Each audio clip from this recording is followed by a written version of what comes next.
রাত 11টা থেকে 11:30টার কাছাকাছি মেন পুজোটা শুরু হয়ে যায়। তারপরে ঠাকুরের প্রাণ প্রতিষ্ঠা হয় অ্যান্ড যারা প্রসাদ দিয়ে গেছিলো তাদের প্রসাদের পুজো হচ্ছিল। আর এদিকে আমি প্রদীপ জ্বালিয়ে নিয়েছিলাম। মঙ্গলাকালী, ভদ্রকালী, কপালিনী। দেন এদিকে ঠাকুরের ভোগ রেডি করা হচ্ছিল ঠাকুরকে নিবেদন করার জন্য। ঠাকুরকে ভোগ নিবেদন করার পরে আরতি হলো। তারপরে এদিকে আমাদের সব বন্ধুবান্ধবরাও আসছিল অ্যান্ড এইদিকে এবার আমাদের ফল বলি স্টার্ট হয়ে গেছে।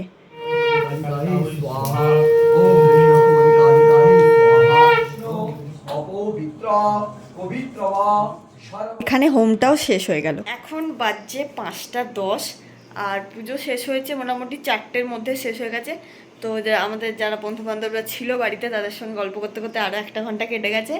আর এখানে এখন সূর্য বেরোয়নি, বাট আকাশে আলো ফুটে গেছে, তোমাদেরকে দেখাচ্ছি। আবার কালকে সকালে অনেক কাজ রয়েছে, এখন একটুখানি রেস্ট নিয়ে নিই। চলো, এই যে দেখো আলো প্রায় ফুটেই। ফুল ব্লগ চ্যানেলে পোস্ট আছে, প্লিজ গিয়ে দেখে আসো অ্যান্ড লাইক শেয়ার সাবস্ক্রাইব করে দিও। টাটা।